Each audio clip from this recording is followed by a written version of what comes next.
جاتا ہوں یا کسی مزار پر میں کھڑا ہوتا ہوں نا، تو وہ جو حالات پڑے ہوتے ہیں نا ان بزرگوں کے، وہ سامنے آتے ہیں کہ یہاں خواجہ نظام الدین محبوب الہی تشریف لائے. لیکن اگر کوئی بندہ سوچے تو ہو سکتا ہے کہ اس کا کلیجہ پھٹنے کو آئے جب خواجہ نظام الدین صاحب کہتے ہیں کہ یہ باب جنت ہے نا بابا فرید صاحب کا، کہتے ہیں ایسی باب جنت نہیں. فرماتے ہیں جب بابا صاحب کا وصال ہوا تو بابا صاحب وہی لیٹے ہوئے تھے جہاں آج ان کی مزار ہے، اور ان کے سرانے بالکل جس جگہ کو لوگ باب جنت کہتے ہیں وہاں میں نے رسول پاک کو کھڑے ہوئے دیکھا ہے. اب کوئی آدمی حضور کی خوشبو محسوس، اس کا ایک ارادہ بن گیا نا کہ یہاں حضور کھڑے تھے، اس پر کیفیت کیا تاریخ، اس پر انداز کیا ہوگا، اس پر وارد کیا ہوگا، وہ کہاں پہنچ جائے گا 1-2 منٹ کے اندر. تو یہ تو اس وقت ہے جب اس کے محسوسات ہوں گے، جب وہ نظریاتی طور پر اس بات سے متفق ہوگا، جب وہ خوشبو محسوس کرنے کی صلاحیت رکھتا ہوگا. ایک بات عذرائے محبت ہے، کہہ دیتا ہوں کیونکہ سوالات ہوتے رہتے، کہہ دیتا ہوں. اعلیٰ حضرت کے ایک مرید تھے مولانا حشمت علی خان صاحب، بڑے تگڑے آدمی، جن لوگوں کی پوزیشن بڑی سخت حاضر لوگ ہوتے ہیں نا، اور حاضر جواب 1 منٹ سے پہلے پاک پتن شریف گئے تو باب جنت سے گزر کے آئے. باب جنت سے کسی ہمارے عالم نے نہیں لکھا کہ جب وہاں سے گزر گیا اب توبہ نہ کرے اور کوئی اچھا عمل نہ کرے تو جنت میں جائے گا. بس یہ کہا کہ ایک دروازہ ہے جہاں خواجہ نظام نے حضور علیہ السلام کو کھڑے دیکھا، گزر جائے کوئی تو الحمدللہ اس کے لیے ایک برکت ہے. لیکن کسی شخص نے یہ نہیں کہا کہ اب وہاں سے نکل کے آ جائے اور معاذ اللہ جھوٹ بولے، جو مرضی کرے اور کہ میں جنتی ہو گیا. یہ معنی کسی بندے نے بھی بیان نہیں کیا. ہاں وہاں سے گزر کے آئے، سچی توبہ کرے، بعد میں اپنے اعمال پہ محنت کرے، اللہ اس کی اسے برکت عطا کرے گا. فرماتے میں پاک پتن شریف سے ہو کے آیا، رش بڑا تھا، اس کے ایام تھے، تو باب جنت سے گزر کے آیا تو میں بس کی چھت پہ بیٹھ گیا. کچھ اور لوگ بھی تھے، تو ان میں سے کچھ ایسے صاحبان بھی تھے جن کو بیماری ہوتی ہے چھیڑ کے رکھنے کی، کوئی نہ کوئی بات کیے رہتے، یہ ہو گیا تو وہ ہو گیا. کہتے انہوں نے بات چھیڑ دی، مولانا کہاں سے آ رہے؟ میں نے کہا پاک پتن شریف سے. تو کہنے لگے کہ آپ وہ بہشتی دروازہ جس کو کہتے ہیں باب جنت، وہاں سے بھی گزرے ہیں؟ کہنے لگے الحمدللہ، لائن تو بڑی لمبی تھی پر موقع مل ہی گیا ہے، گزر گیا ہوں وہاں سے. تو کہتے ہیں مجھے سونگنے لگ گیا. کہنے لگے پھر تو آپ جنتی ہو گئے ہوں گے، پر آپ کے پاس سے جنت کی خوشبو نہیں آ رہی. تنزیہ انہوں نے کہا، تنزیہ. تو کہتے ہیں انہوں نے طنز کیا تو مجھے بھی حق حاصل تھا، جواب در جواب کی تو اجازت ہونی چاہیے نا. میں نے کہا مولانا کیوں آپ کیوں سونگ رہے ہیں؟ کہنے لگے میں نے حدیث پاک میں پڑھا ہے کہ جنتی 500 سال بھی دور ہوگا تو اس کے پاس سے خوشبو آئے گی، یعنی 500 سال لگیں گے ابھی اس تک، تو پھر بھی جنت کی خوشبو آئے گی. تو آپ سے تو کوئی نہیں آ رہی. کہتے میں نے ان سے کہا آپ نے ایک حدیث پڑھی ہے، اگلی بھی پڑھ لینی تھی. حضور نے فرمایا جہنمی کو جنت کی خوشبو کوئی نہیں آئے گی. یہ نہیں پڑھی آپ نے حدیث، یہ نہیں نظر سے گزری. تو کہتے ہیں اب مولانا مجھ سے معذرت کرنے لگے، کہنے لگے یار آپ تو ناراض ہی ہو گئے. تو میں نے کہا بھی آپ نے کیوں چھیڑی بات؟ میں نے آپ سے کوئی ڈسکس کیا؟ آپ نے پوچھا کہاں سے، آپ پھر آپ ہی نے کہہ دیا کہ وہاں سے گزرے کہ نہیں جنتی دروازے سے، پھر آپ نے ہی اعتراض کر دیا. تو پھر ہمیں اتنا تو حق حاصل ہے نا، ہم آہ بھی کرتے ہیں تو ہو جاتے ہیں بدنام، اور تم قتل بھی کر دو تو چرچا نہیں ہوتا. ہمیں بھی تو حق حاصل ہے نا، اتنا تو جواب در جواب ہم دے سکے. حضرت بابا فرید الدین گنج شکر رحمت اللہ تعالی علیہ کی اماں کہتی ہیں جب میرا بیٹا پیدا ہونے والا تھا تو میں رب کی بارگاہ میں دعا کرتی تھی، اللہ اگر تو مجھے بیٹا دے تو اس طرح کا دینا بیٹا میرا ہو پر بندہ تیرا ہو. اے اللہ اگر بیٹا دینا تو اس طرح کا دینا میرے اللہ، اس طرح کی مجھے اولاد دینا کہ دودھ وہ میری چھاتی سے پیے پر شکر تیرا ادا کرے. اے اللہ اگر بیٹا دینا تو اس طرح کا دینا کہ قوت روٹی روزی وہ زمین پہ کھائے لیکن اسی زمین پر وہ تیرے دین کا سپاہی بھی بنے، وہ مجاہد فی سبیل اللہ بھی بنے. حضرت بابا صاحب کہتے ہیں مجھے شکر پسند تھی. اماں بڑے جتن کرتی ہے بیٹے کے لیے، بڑا کچھ کرتی ہے، اور بیٹے روٹی ٹائم پہ کھانا بلا کا. کہتے ہیں مجھے شکر پسند تھی. میری اماں سردیوں کے ٹھنڈے موسم میں اٹھ کے میرے لیے پانی بھی گرم کرتی، مصلی بھی بچھاتی، اور پھر ایک پڑیا شکر کی بنا کے میرے مصلی کے نیچے بھی رکھتی. کہتی بیٹا نماز پڑھے تو اللہ شکر دیتا ہے. آپ فرماتے ہیں میں روز نماز کی 5 نمازوں کے وقت مصلی اٹھاتا تو پڑیا شکر کی ملتی. سکول اور مدرسے کے میں اپنے کلاس فیلوں کو بھی کہتا نماز پڑھو بڑی پیاری شکر ملتی ہے. کہتے میں روز شکر کھاتا. ایک سویرے فجر کی نماز میں اماں نے وضو تو کرایا، مصلی بھی بچھایا، پر دیہات کی وہ سادی بی بی جس کا سارا کام بھی خلوص پہ مبنی تھا، جو آکسفورڈ سے پڑھی ہوئی تو نہیں تھی لیکن آداب ممتا اسے سارے آتے تھے، جو کسی یونیورسٹی کی سند یافتہ تو نہیں تھی لیکن بیٹے کے ساتھ کس طرح کا رویہ اختیار کرنا ہے یہ سارا اسے پتا تھا۔ کہتے ہیں سادی اماں نے سارے کام کیے لیکن شکر رکھنا بھول گئی۔ بابا صاحب کہتے ہیں میں نماز پڑھنے لگا تو ماں نے یہ بھی بتایا تھا کہ نمازی کے آگے سے نہیں گزرتے، نمازی کے آگے نہیں ہوتے۔ اب اماں کہتی ہے میں مجبور ہوں، درس بھی میں نے دیا ہے، بھول گئی ہوں، اب شکر رکھنے جاؤں گی تو پردہ کھل جائے گا۔ ایک کونے میں لگ کے ماں روئی، بیٹے کی شفا کے لیے نہیں، بیٹے کی نوکری کے لیے نہیں، بیٹے کے اچھے مستقبل کے لیے نہیں، ماں روئی، آنسو بہے تو کہتی کیا ہے، اے اللہ میں اسے اپنے آگے چکانے کو جتن تھوڑی کرتی تھی، تیرا بنانے کا جتن کرتی تھی۔ اے اللہ مہربانی فرما، میری پردے داری کر، اگر راز کھل گیا تو میرا فرید نماز نہ چھوڑ جائے۔ بابا صاحب کہتے ہیں اماں تڑپتی رہی اور میں نے نماز پڑھ کے مصلی اٹھایا، پہلے پڑیا ہوتی تھی اب تو پورا دریا شکر کا بہ رہا ہے۔ فرماتے ہیں میں نے وہ اٹھائی، شکر کھائی اور میں نے چیخ کے کہا اماں جلدی آ، آج بڑی لذیذ ہے، آج شکر کوئی انوکھی ہے، اور آج تو کمال شکر دی ہے میرے اللہ نے، ایک پڑیا کی جگہ پورا دریا بہ رہا ہے۔ بابا صاحب رحمت اللہ علیہ فرماتے ہیں میری اماں آئی اور میری اماں نے بازو کھولے تو ماں کی ممتا ہی بتاتی ہے کہ اللہ کی رحمت کس طرح کی ہوتی ہے۔ کہتے ہیں میں نے اماں کے سینے سے لگا تو اماں رو کے کہنے لگی بیٹے پہلے میں شکر دیتی تھی، آج شکر بنانے والے نے شکر عطا فرمائی ہے۔ ساری زندگی پیشانی سے سجدے کا نور نہیں گیا، ساری زندگی وہ لذت عبادت نہیں گئی، اس لیے کہ استاد نے ڈنڈے سے نمازی نہیں بنایا تھا، اس لیے کہ پیر صاحب نے یہ کہہ کہ نمازی نہیں بنایا تھا کہ نماز پڑھو گے تو روٹی میں برکت ہو جائے گی، اس لیے کہ علامہ صاحب کا وہ بات سن کے ہم نمازی نہیں بنے تھے کہ اس نماز میں بتایا جاتا ہے کہ بیماریاں ختم ہو جائیں گی نماز پڑھنے سے۔ اماں نے رب سے جوڑنے کے لیے نمازی بنایا تھا۔ ساری زندگی بابا صاحب کہتے رہے اٹھ فریدا ستیا، جھاڑو دے مسیح، چل ہن اٹھ فریدا ستیا، جھاڑو دے مسیح، او تو ستا ہے رب جاگدا تیری ڈاڈے نال برید۔ ساری زندگی نماز کی ٹریننگ دینا، اپنے بچوں کو اپنے رب سے جوڑنا، اپنے بچوں کو اللہ کے ساتھ ان کا تعلق بنانا، ان کو رب والا بنانا، انہیں رسول پاک کا غلام بنانا، یہ ڈیوٹی ہے ماں باپ کی۔ ایک بہت بڑے محدث ہیں، اتنے بڑے محدث ہیں کہ میرے نبی کریم کی مسجد نبوی میں وہ حدیث کے استاد رہے، حضرت ربیہ بن عبد الرحمن، نبی پاک کی مسجد نبوی میں حدیث کے استاد، اور حضرت حسن بصری جو جناب علی کے شاگرد ہیں وہ بھی حضرت ربیہ کے شاگرد ہیں، حضرت امام مالک جو 70 سال تک مدینہ اور مکہ میں حدیث پڑھاتے رہے وہ بھی حضرت ربیہ کے شاگرد ہیں۔ ان کے والد کا نام تھا عبد الرحمن فروغ۔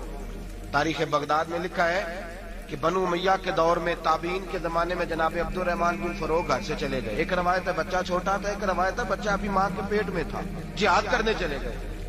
اس دور میں یہ جہاد ہوتا تھا کہ ایک علاقہ فتح کیا تو مسلمان اگلے علاقے میں چلے گئے، اگلا فتح کیا تو اگلے علاقے، ایک کے بعد دوسرے لوگ پلٹ کے نہیں آتے تھے۔ حضرت عبد الرحمن گئے 30,000 دینار بیوی کو دے گئے، کہنے لگے سنبھال کے رکھنا، اور جہاد کرنے نکلے تو 27 سال تک گاڑی نہیں آئی، اور 27 سال کے بعد آئے تو حضرت ربیہ محدث بن چکے ہیں، مسجد نبوی میں حدیث کے استاد ہیں، بیٹا بہت بڑا شیخ بن گیا ہے۔ واپس آئے، ہاتھ میں نیزہ ہے، کالی داڑھی تھی ساری سفید ہو گئی، وجود بڑا تگڑا تھا، کمزوری آ گئی، آئے نیزہ پکڑا ہوا ہے، گھوڑے پہ بیٹھے ہیں، مدینہ منورہ میں گھر ہے، دروازے پہ دستک دی، حضرت ربیہ نے دروازہ کھولا، اندر داخل ہونے لگے تو کہنے لگے بابا تو کدھر گھستا آ رہا؟ کدھر؟ اس نے کہا تو پیچھے ہٹ، تو میرے مکان پہ کب سے قبضہ کر کے بیٹھا ہے۔ بات تیز ہونے لگی، آواز تھوڑی بزرگوں کی بلند ہونے لگی تو اندر سے زوجہ نے سن لیا، اور دروازے کی اوٹ سے دیکھنے لگی تو پہچان گئی، کہنے لگی ربیہ پیچھے ہٹ جا، یہ کوئی غیر نہیں، یہ تیرے والد گرامی ہے، یہ تیرے والد ہیں۔ اندر آئے، باپ بیٹا ملے، عصر کی نماز کا وقت ہو گیا، بڑا روئے، 27 سال کے بعد باپ لوٹا، 27 سال کے بعد بڑے روئے۔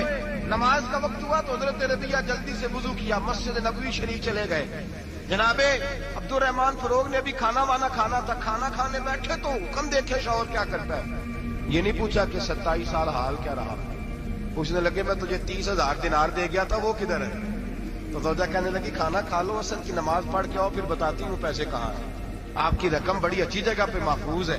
کہتے ہیں میں نماز پڑھنے مسجد گیا، عصر کی نماز کے بعد میرے نبی پاک کے منبر پر ایک نوجوان بیٹھا ہے، گھر میں تو ان کا انداز ٹوپی پہننے کا تھا نا، سادے عام لباس میں. مسجد نبی میں جبہ پہنا ہے، سر پہ امامہ ہے، خوبصورت لب و لہجے میں رسول اللہ کے ممبر پر بیٹھ کر، نبی پاک کے ممبر پر بیٹھ کر. پتہ نہیں آپ کو اس بات کی لذت نصیب ہو رہی ہے کہ نہیں.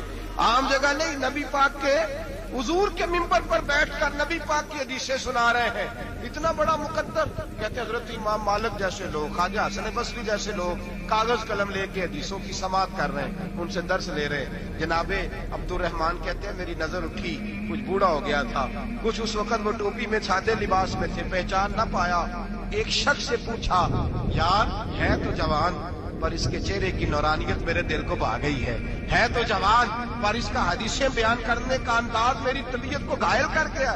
یہ کون ہے جو نبی پاک کی مسجد میں بیٹھ کے حدیثیں بیان کر رہا ہے؟ کہتے امام مالک کہنے لگے بابا جی چپ کر جاؤ، ہمارے استاد کے بارے میں اونچے لب و لہجے میں بات نہ کرنا. دیکھتے نہیں کتنے کتنے لوگ بیٹھے ہوئے خاموشی سے. تو میں نے کہا مجھے بھی تو بتا دو نا ہے کون. تو کہنے لگے کوئی عبد الرحمان فروغ نام کے بزرگ ہیں، یہ ان کے بیٹے ہیں، ربیہ نام ہے. کہتے ہیں جب لفظ کہے تو میرے آنسو چھلک کے باہر آئے اور میں حضور کی مسجد میں گر گیا اور رونے لگا کہ یہاں اور میرے رسول پاک سید عالم صلی اللہ علیہ وسلم کے منبر پر اور میرا بیٹا. کہتے میں تڑپ کے گھر گیا اور گھر جا کے میں نے اپنی بیوی کو جب دیکھا تو میرے آنسو نکل گئے. میری بیوی سمجھ گئی کہ یہ میرے محدث بیٹے کو دیکھ آیا ہے. کہتے ہیں بیوی رو کے کہنے لگی میں نے آپ کے 30,000 دینار آپ کے بیٹے کو مصطفیٰ کریم کی حدیث کا استاد بنانے میں خرچ کر دی. میں نے وہ 30,000 دینار خرچ کر دیے، 30,000 دینار آپ کا بیٹا میں نے. تو کہتے ہیں میں اپنی بیوی کی طرف دیکھنے لگا.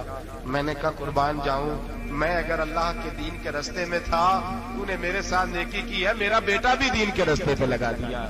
میرے بھائی اللہ سے جوڑا، اللہ سے جوڑا ان لوگوں نے اپنی اولاد. بابا فرید الدین مسعود گنج شکر رحمت اللہ تعالیٰ علیہ کے ایک مرید تھے. بابا صاحب سے مرید ہوئے تو بابا صاحب فرمانے لگے ہاتھ مجھے دیا ہے تو میرا ہی رہنے دینا. اب جگہ جگہ نہ بھاگتے پھرنا، نوے نوے نہ یار بنائیے وانگ کمینے والوں کا. اب جگہ جگہ نہ گھومتے پھرنا. اس نے کہا حضور ٹھیک ہے صحیح ہو گیا. بس ہر آدمی کے لیے یہ حکم نہیں ہو جس رنگ میں یہ بات کر رہا ہوں اسی رنگ میں لینا. لوگ رنگ بھی بدل لیتے ہیں نا باتوں کا. جس رنگ میں بیان کر رہا ہوں نا باتیں نبھانے کی صرف بات کر رہا ہوں. ورنہ اللہ تبارک و تعالیٰ کا فضل ہے. میرے ایک دوست ہیں پیر صاحب، تو وہ مجھے کہنے لگے میں نے اپنے مریدوں کو کہا ہے کسی اور کی تقریر نہیں سننی، کسی اور کی محفل میں نہیں جانا. آپ نے بھی کہا ہے کہ نہیں کہا؟ میں چپ کر گیا. کہنے لگے آپ بولے نا، کہا کہ نہیں کہا؟ پیار سے کر رہا ہوں، چلو بات آ گئی ہے تو آج کر دیتا ہوں. آپ پیار والے لوگ بیٹھے ہیں نا، کر لوں محبت والی بات. تو وہ مجھے کہنے لگے جی آپ نے بھی کہا ہے کہ نہیں کہا؟ میں نے کہا آپ کو کیا ٹینشن ہے؟ کہنے لگے میں نے آپ کے 2-4 مرید فلاں جگہ بیٹھے ہوئے دیکھے ہیں. میں نے کہا میں نے نہیں کہا. کہنے لگے کیوں؟ میں نے کہا میرا تو دل کرتا ہے ان سے کہوں کہ ہر جگہ جاؤ، جگہ جگہ جاؤ. یہ کو ساڈے ورگا ملیا تو بہ دیا، یہ نہ ملیا تو واپس آ جائے. ختم ہو گئی بات. اتنی کیا بات ہوئی کہ بندہ پنڈتے کرتا پھرے. کو مل گیا نا. خدا جانے بلندی ہے کہ پستی، پر جہاں میں ہوں وہاں کوئی نہیں ہے. ایسی کیا بات ہوئی؟ آپ جائیں جگہ جگہ جائیں. کو مل گیا تو یار ضرور بیٹھ جانا. وہ شاہ عبد العزیز دباغ رحمت اللہ تعالی علیہ کے پاس کچھ لوگ مرید ہونے آتے تھے تو فرمایا کرتے تھے بیٹا 1-1.5 مہینہ رہو، کوئی چیز مل گئی تو رہنا، نہ ملی تو کہیں اور چلے جانا. آپ کو باندھ کے تھوڑا رکھنا ہے. اگر کسی کو کہیں اور سے خیر ملتی ہے تو ہمیں کیا اعتراض ہے؟ سمجھ آ رہی ہے میری بات کی؟ لیکن ایک بات ہے وہ میرا دل کرتا ہے کر دوں. چلو پیار کی بات شروع ہو گئی ہے نا. کچھ بندے ایسے ہوتے ہیں جن کی ذمہ داری ہوتی ہے کہ بھئی تو نے نہیں کہیں اور جانا. ختم ہو گئی بات، تو ادھر ہی رہے. اس طرح کر کے نا اس پہلو میں بابا فرید صاحب نے کہا تھا اس مرید سے کہ ہاتھ مجھے دیا ہے تو اب جگہ جگہ نہ دیتے پھرنا. اس نے کہا حضور ختم ہو گئی بات، طے جو ہو گئی. بلے شاہ ادیو جانے سانو اپنی توڑ نبھا لیں دے. کہا کہ کسی اب جگہ جگہ نہ دیتے پھرنا. تو وہ آدمی دریا کے کنارے کنارے چل رہا تھا، سادہ آدمی تھا، دیہاتی آدمی. یہ بہت پڑھے لکھے لوگ کئی دفعہ پوری باتیں نہیں مانتے، ناراض نہ ہو جانا پڑھے لکھے بندے. اور کئی میں نے ایسے دیکھے ہیں بیچارے بالکل ان پڑھ ہے پر جیسا کر کہہ دو نا ویسا کر جاتے. یہ پڑھے لکھے مجھ سے ناراض نہ ہو جائے. چلو 2-4 ڈگریاں میرے پاس بھی ہیں، سمجھ لیں میری طرح کے پڑھے لکھے جلدی نہیں مانتے. اور کوئی سیدھے سادے وہ علم و باس کری ہو یار ایک کوئی حرف تینوں درکار، ان کو جو کہہ دو جب کہہ دو وہاں اڑ جاتے ہیں، سیدھے سادے جو اتنی بحث نہیں کرتے۔ وہ بابا صاحب کا مرید دریا کے کنارے کنارے جا رہا تھا تو پیر پھسلا تو دریا میں گر گیا، تیرنا بھی نہیں آتا تھا۔ حضرت خضر علیہ السلام آئے، اللہ نے بندوبست کیا، آئے کہنے لگے ہاتھ دے تجھے باہر نکالو، کہنے لگے دے تو دیتا پر فرید الدین سے وعدہ کر آیا، وہ دے تو دیتا پر وعدہ کر لیا ہے، بلے شاہ ہو دی ہو جانے سانو اپنی توڑ نبھا لیں دے۔ انہوں نے کہا جناب کیا مطلب؟ فرمانے لگے مجھے مطلب کا نہیں پتا۔ انہوں نے کہا تھا کہ میرے علاوہ کسی کو ہاتھ نہ دینا، تو وہ شخص کہنے لگا کہ ڈوب کے مر جاؤ گے، خودکشی اسلام میں حرام ہے۔ تو کہنے لگا وہ سادہ آدمی تھا، کہتا ہے اس مسئلے کا بابے فرید نہیں سی پتا، اس گل کیوں کیتی سی، اس کو نہیں پتا تھا کہ ڈوب کے مر جاؤں گا، اس کو کہنا چاہیے تھا پابند کر جا اسے جا کے بتا مرنے لگا ہے تیرا مرید، جاؤ اسے جا کے بتا، اسے کیا مرنے لگا ہے، اس نے وعدہ نہیں کیا تھا کہ میں آؤں گا، اب جا اسے جا کے بتا۔ اللہ اکبر۔ حضرت خضر نے جا کے بابا صاحب کو بتایا تو بابا صاحب فوراً پہنچے، اس کو ہاتھ دیا، اللہ اکبر کہا تو باہر نکال دیا۔ پھر بابا صاحب نے کہا یار سینے سے لگ جا، یہ تو گرا نہیں تھا دریا میں، تجھے گرایا گیا تھا، یہ تجھے گرایا گیا تھا، یہ تجھے ذرا نا آزمانا چاہ رہے، آزمانا کہ محبوب بلاوے ایک دم، یعنی ایسے اس نے کہا کہ آ جا فٹافٹ، اس نے یہ نہیں کہا ٹائم ہو تو وقت ہو، یہ محبوب بلاوے ایک دم۔ پھر سر نو پیر بنائیے، سر نو پیر بنائیے، وہ سر منگے تے سر دے دئیے، تے کدے بھی دیر نہ لائیے، تے یار دا کدے بھی گلا نہ کریے، پاواں سہک دئی مر جائیے، سجنا یا تے لائیے ہی تے جے لائیے تے پھر توڑ نہیں پائیے۔ اللہ رسول سے رشتہ لگائے تو پورا۔ یہ کیا بات ہوئی میں نبی پاک کا غلام ہوں تو چہرہ میرا کسی اور کی طرح کا ہے، میں جی غلامی رسول میں موت بھی قبول ہے تو نماز کا ٹائم، ایک کچی باتیں یار کچے لوگ کرتے ہیں، ایک کمزور لوگ ہوتے ہیں۔ میرا جی میں غلامی رسول میں موت بھی قبول ہے پر میرا نا جھوٹ کے بغیر میری دکان کوئی نہیں چلتی، وہ نجائز نہ کروں تو بھوکا مر جا نہیں چلتی تو، پر محمد عربی کے وعدے پورے کر، چھوڑ نہیں چلتی تو نہ چلے، بلے شاہ دی ہو جانے، اور نہیں تو نہ صحیح، بات ہو گئی ہے میرے بھائی، آپ عجیب بات کرتے، نہیں چلتی تو نہ چلے، لیکن حضور نے کہا جھوٹ نہیں بولنا تو لہذا ختم ہو گئی بات، مسلمان رہو تو پھر مرتے دم تک بولیے۔ یہ کیا بات ہوئی کچی باتیں کرنا، کمزور باتیں کرنا، چھوٹی چھوٹی باتیں کرنا، میں شروع کر رہا ہوں کل سے نیک ہو جاؤں گا پرسوں سے، تو اللہ رسول کو تاریخیں دے رہے، چھوٹی باتیں کر رہا ہے، تو مضبوط بات کر بھائی، کلمہ پڑھ لیا تو لہذا پڑھ لیا، غلامی کر لی تو لہذا کر لی، اب نبی پاک کے وفادار ہو گئے تو لہذا ہو گئے۔ اب یہ کوئی دیکھے نا، ایک صحابی کھڑے تھے، کنز المال میں روایت ہے، نبی پاک علیہ الصلوۃ والسلام نے نہ کہا بیٹھ جاؤ، یہ بھی سنت ہے کسی کو یہ لفظ کہنا، ناراض نہ ہو جائے وہ جس کو کہا جائے کہ بیٹھ جاؤ۔ ایک بندہ جمعے والے دن کھڑا تھا، حضور جمعے کا خطبہ دے رہے تھے، حضور نے فرمایا بیٹھ جاؤ۔ حضرت زید بن حارثہ باہر مسجد نبوی کی گلی میں تھے، ان کے کانوں میں آواز آئی بیٹھ جاؤ تو وہیں بیٹھ گئے۔ حضرت مرثد بن نبی مرثد رضی اللہ تعالیٰ عنہ کہتے ہیں میں اپنے گھر سے نکل رہا تھا، اپنے گھر کے دروازے کی چوکھٹ پہ تھا، میرے کانوں میں آواز آئی بیٹھ جاؤ تو میں وہیں بیٹھ گیا۔ حضرت انس بن مالک کہتے ہیں جہاں لوگ جوتے اتارتے نا مسجد میں آنے کے لیے، میں وہاں کھڑا تھا، میرے کانوں میں آواز آئی بیٹھ جاؤ تو میں وہیں بیٹھ گیا۔ فرماتے ہیں جمعہ ہو گیا، نماز کے بعد حضور نے فرمایا زید بن حارثہ کہاں تھے؟ جمعے میں نظر کیوں نہیں آئے؟ بے خبر ہو جو غلاموں سے وہ آقا کیا ہے، جمعے میں نظر کیوں نہیں آئے؟ عرض کی حضور گلی میں آ رہا تھا تو آپ کی آواز آئی تھی بیٹھ جاؤ، تو میں نا ادھر بیٹھ گیا تھا، تو حضور نے رخ پھیرا، فرمایا مرثد تم کہاں تھے؟ حضور میں گھر سے نکل رہا تھا، ابھی چوکھٹ پہ تھا تو آواز آئی بیٹھ جاؤ تو سوڑیا میں وہیں بیٹھ گیا۔ انس بن مالک تم کہاں تھے؟ عرض کی سوڑیا جہاں ساری دنیا جوتے اتارتی ہے نا، جوتے لوگوں کے جوتے، میں نا جوتوں میں بیٹھ گیا۔ تو محبوب نے فرمایا میں نے نہ تو زید کو کہا تھا، نہ انس کو کہا تھا، نہ مقصد کو کہا تھا، میں نے تو فلانے کو کہا تھا۔ عرض کی حضور آپ نے نام تو نہیں نہ لیا، آپ نام تو نہیں نہ لیا کہ فلانا، آپ نے کہا بیٹھ جاؤ۔ تو حضور ہم غلامی والے لوگ ہیں، ہم ویسے نہیں کرتے، جس کے کانوں میں جہاں آواز گئی وہ وہیں بیٹھ گیا۔ ہم نے نہ کبھی قطرے پہ غور کیا اور نہ دریا دیکھا، بس جہاں تیری جھلک دیکھی وہیں ڈوب گئے۔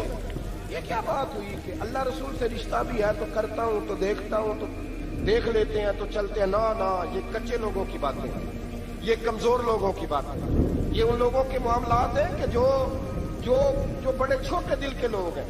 آپ نے کہہ لیا اللہ ہمارا رب ہے، تو قرآن کہتا ہے جب کہہ لو نا کہ اللہ رب ہے، ان الذین قالوا ربنا اللہ ثم استقاموا تتنزل علیہم الملائکہ، جب تم نے کہا کہ اللہ ہمارا رب ہے تو پھر ڈٹ جاؤ، اللہ تمہاری مدد کے لیے فرشتوں کو بھی نازل فرما دے۔ حضرت ابو ذر غفاری کلمہ پڑھنے آئے،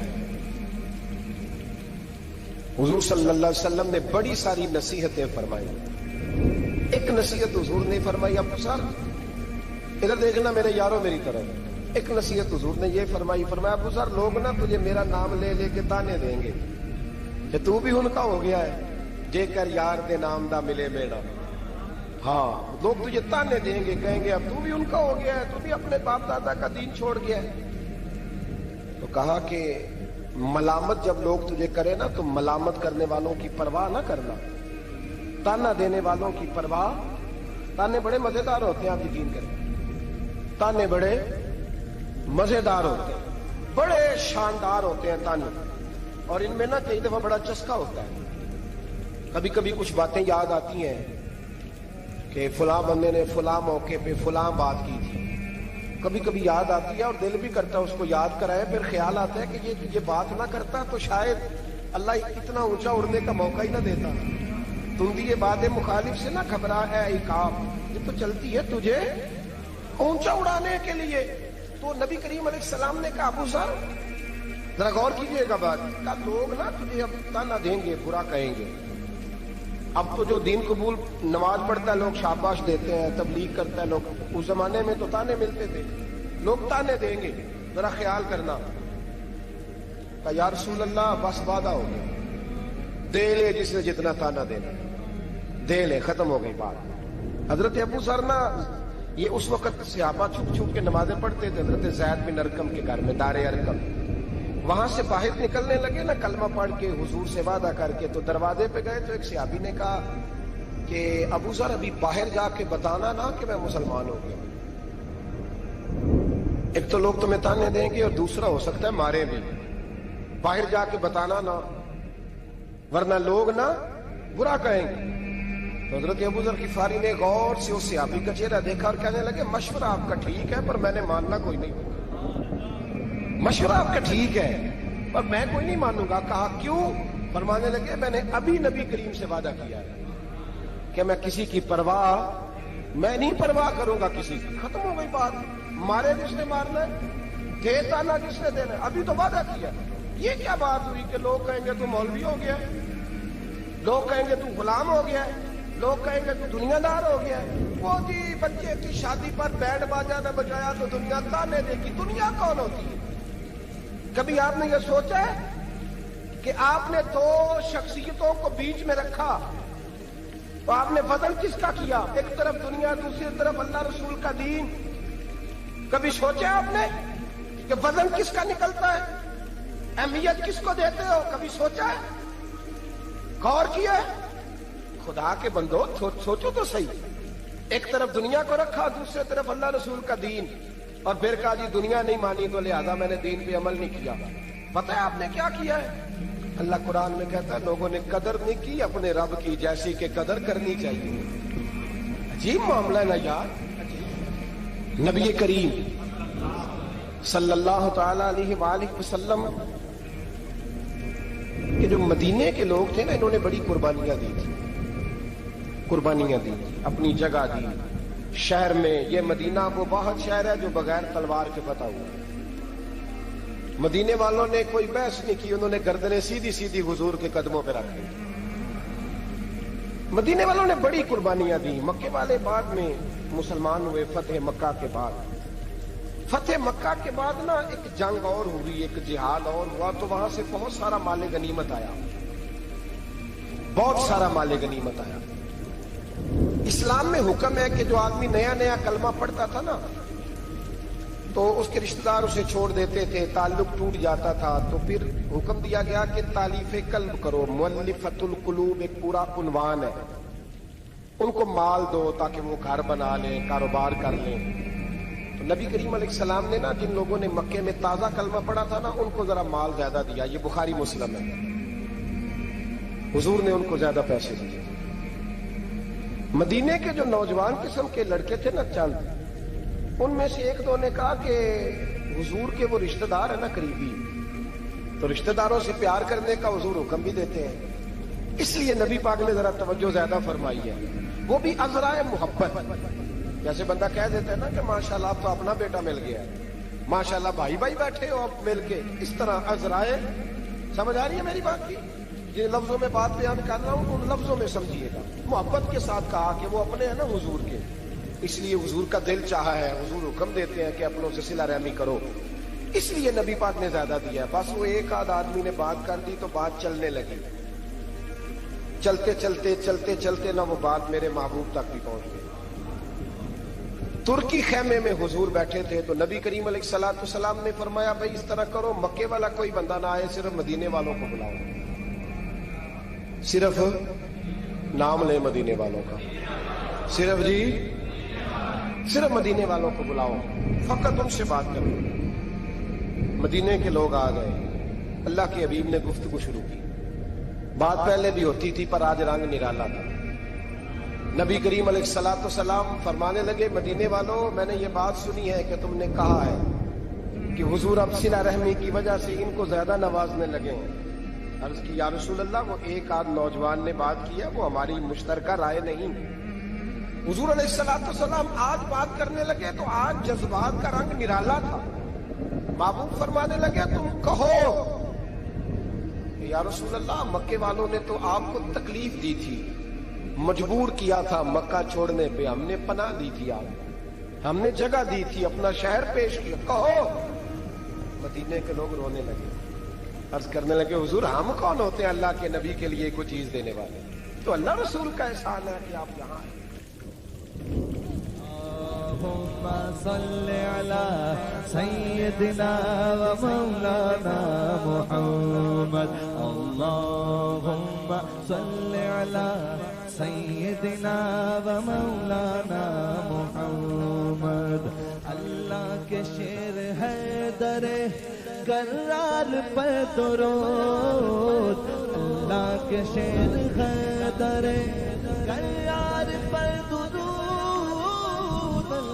کے شیر غدر کرار پر درود.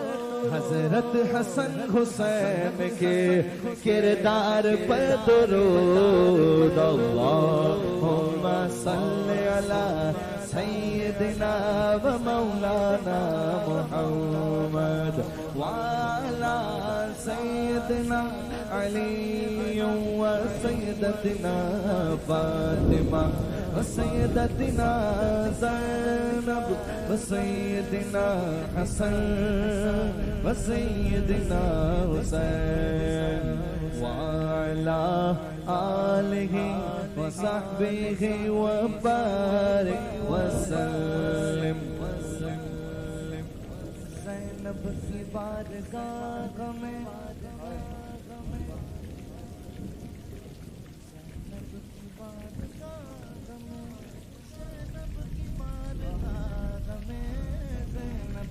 بارگاہ میں سلام نیاز ہے.